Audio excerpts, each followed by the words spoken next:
साधारणपणे जे काही एस्टिमेट केलं होतं त्यापेक्षा 112% गाळ काढला आणि मिठी नदीतूनही 83% गाळ काढण्यात आला।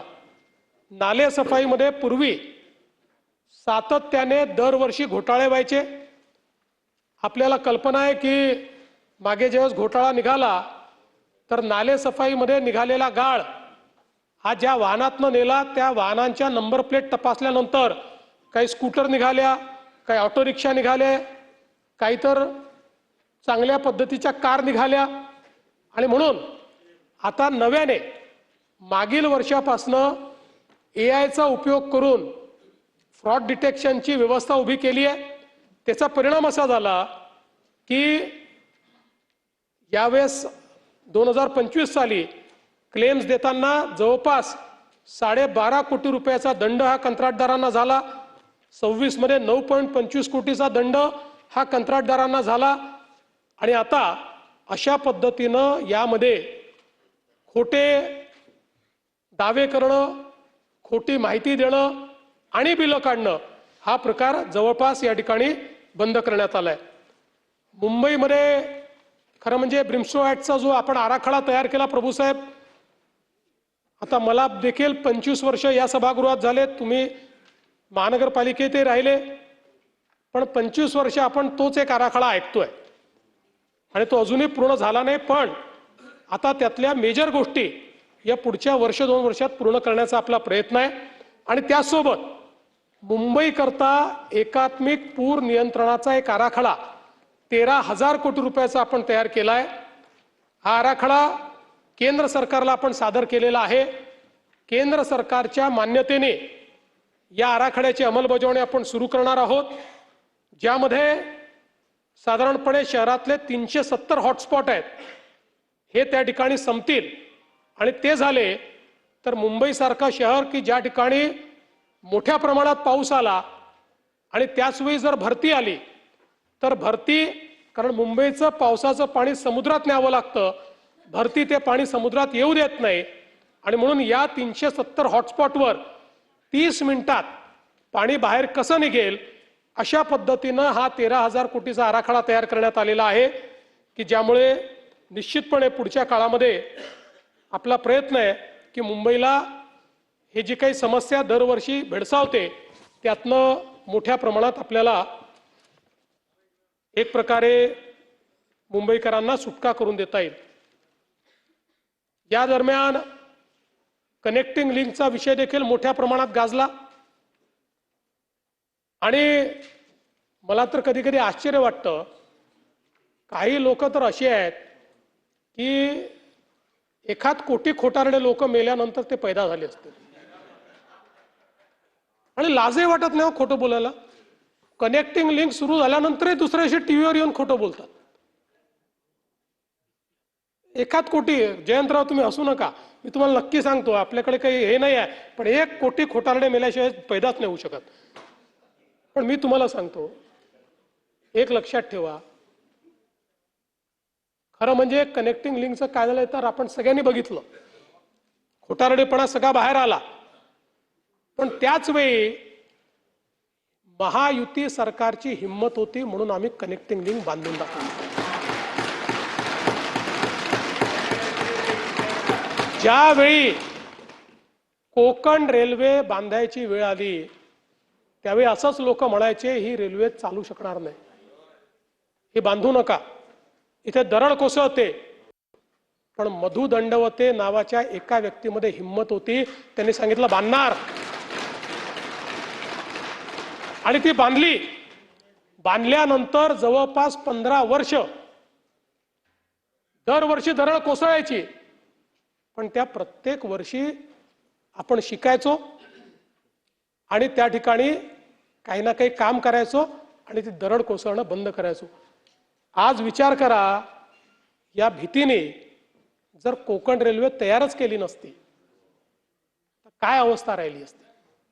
आणि म्हणून ही जी मिसिंग लिंक आहे, या मिसिंग लिंकचा इतिहासही असाच आहे। ज्यावेळी मागचं आघाडीचं सरकार होतं त्या आघाडीच्या सरकारमध्ये या मिसिंग लिंकच्या संदर्भातला प्रस्ताव तयार झाला आणि त्या सरकारच्या माननीय मुख्यमंत्री मोदयांनी 2 पानी नोट लिहून 14 कारण सांगून ही मिसिंग लिंक करता येणार नाही अशा पद्धतीने फाईल बंद केली।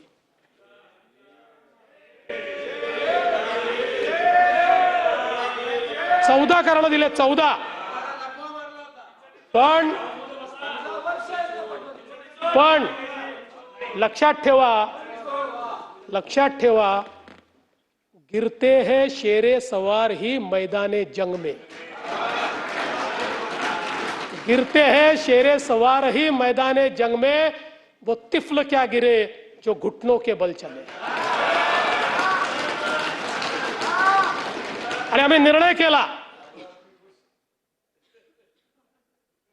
हा निर्णय केला, अधिकाऱ्यांशी बोललो, एक्सपर्टशी बोललो, त्यांचं म्हणणं होतं शक्य आहे, हे आपण करू शकतो, आणि आपण ते करून दाखवलं आणि कनेक्टिंग लिंक तयार झाली। ही नुसती लिंक नाही, इंजिनिअरिंग मार्वल तयार झालं। जगातला सगळ्यात मोठा बोगदा, सगळ्यात रुंद बोगदा जगातला,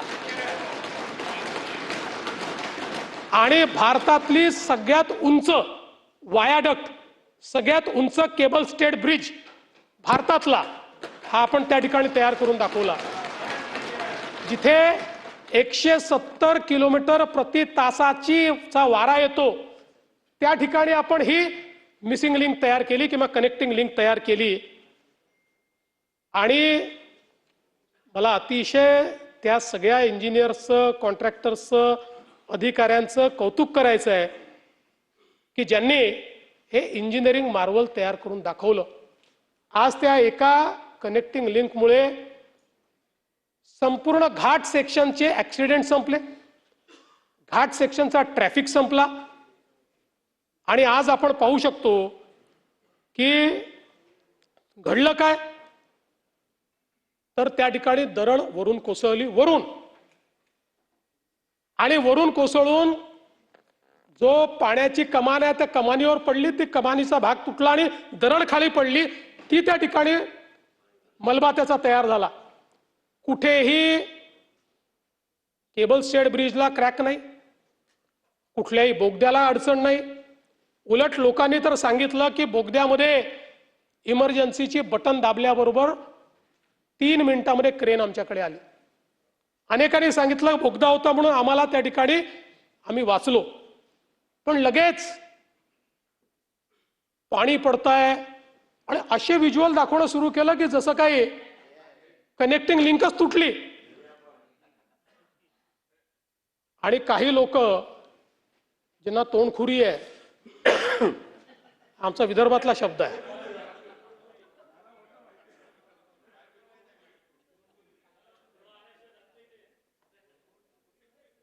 ते असे सुरू पडले की जणू काही 7,000 कोटी पाण्यात गेले।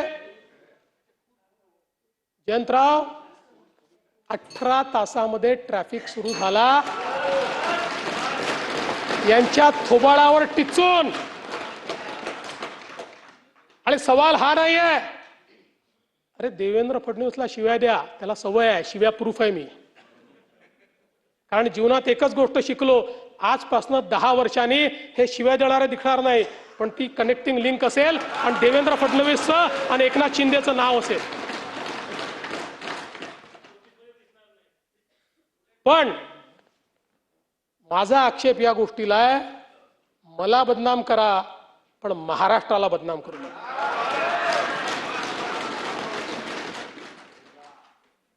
आजमी साहब, हमारे जयंत राव जी ने सही बात कही, जिनको कुत्ता नहीं पहुंचता वो आजकल सोशल मीडिया पर आकर सबको गाली देते हैं, मुख्यमंत्री को भी गाली देते हैं। ऐसे कुछ भाड़े के टट्टे इस मिसिंग लिंक के बारे में भी पैसा ले लेकर सोशल मीडिया पर लिख रहे थे, उनको भी कह देना चाहता हूं, अगर महाराष्ट्र का अपमान करोगे छोड़ूंगा नहीं।